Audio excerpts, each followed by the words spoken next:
a little spiritual life will bring about that experience of freedom, without which a highly technical civilization will be highly regulated civilization. You are only one item among items, because the spiritual freedom is completely lost thereby. It's no wonder that a man like Carl Jung of Zurich wrote that famous book with that very catching title, a true title, Modern Man in Search of a Soul. We have a wonderful body, but the soul has gone away. It has fallen into the debris of this civilization. We have to rescue it. That's the condition today. So the challenge of the modern age places this subject as a primary significance to man. We have achieved wonderful things, no doubt. But in the absence of this, all this becomes ashes in the mouth.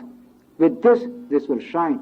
With spiritual freedom, modern technical civilization will shine. Without it, it will be the enemy of mankind.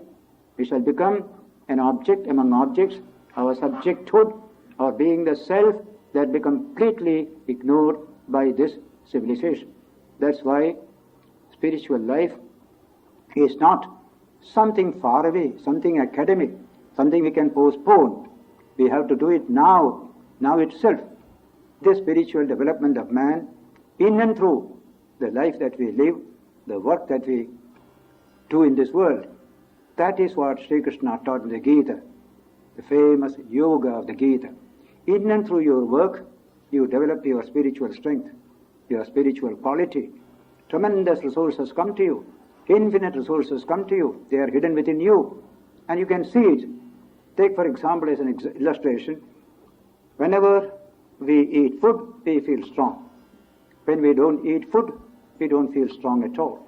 Even the mind becomes weak when you starve, not only the body.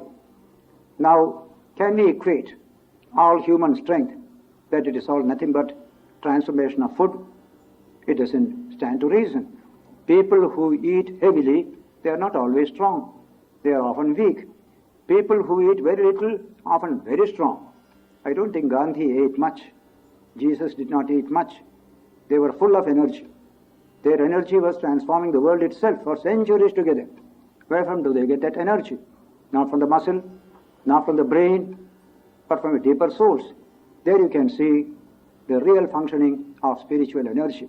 Similarly, when there is love in the heart, and love is a spiritual force, a spiritual quality, it's not something physical, it's not something intellectual.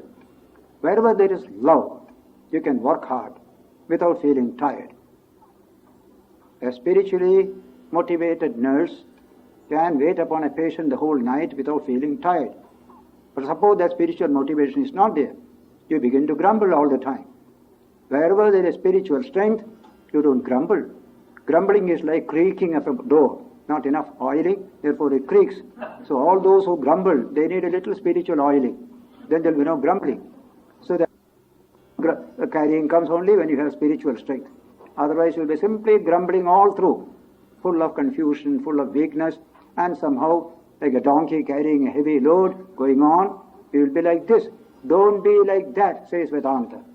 Don't be like an animal carrying a heavy burden.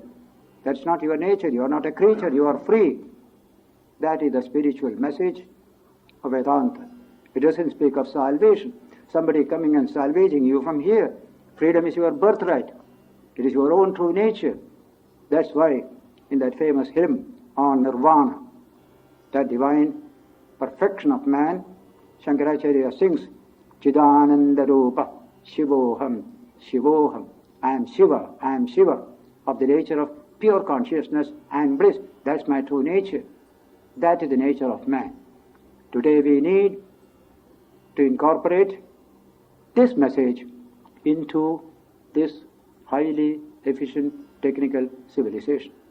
Something great will happen. A healthy society, healthy men and women. The word health needs that new definition. Mere physical, mental, social well-being is not enough. Spiritual well-being also is necessary. Calm, peaceful, doing heavy work without any fuss.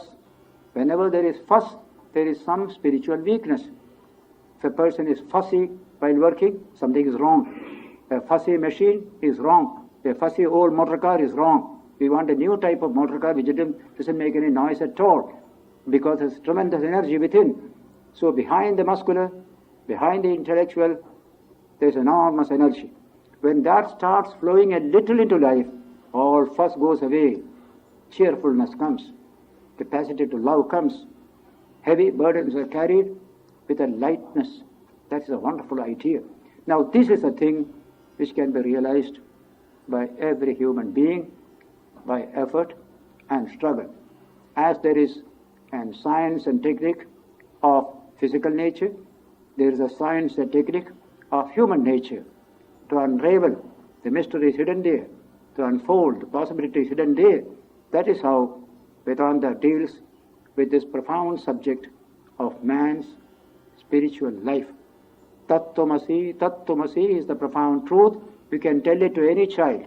In fact, in that TV show in Sydney, this subject came up. Some American children, within TV they showed American children asking, what is God? What is God? Like that, they answer various things. Then Martin turned to me, Swami, what have you to say to that subject? Children asking about God. Sir, God is somebody sitting in the sky and he will give you some sweets when you are hungry. That's not the nature of God. God is hidden in every human being. I said, just like fire is hidden in a matchstick. That's a wonderful idea. That man immediately remarked, fire is hidden in a matchstick. Tell every child there is fire in the matchstick. He will touch it. It is cold. There's no fire, he will say. And you will say, there is fire. It's a science, it's a truth. There is fire. But it is hidden. There's a technique by which you can manifest that fire. They immediately strike the matchstick, fire comes. Children will jump up. Beautiful. There was fire. I didn't know it. I didn't feel the touch of fire there. But it is there, hidden. Wonderful. He said, this is a wonderful idea. Then I said, one condition must be satisfied. The matchstick must be dry. If it is wet, a whole box of it will be lost. The mind must be in a particular condition to manifest this divine nature. It must not be under the thraldom of man's sensory system. See the language. If the mind is under the thraldom of man's sensory system, it is like a wet matchstick. This fire won't come. It must be free. It must be truly mind in its best sense. That's meaning of what Jesus said. Blessed are the pure in heart, for they shall see God. Not simply believe. What a beautiful idea.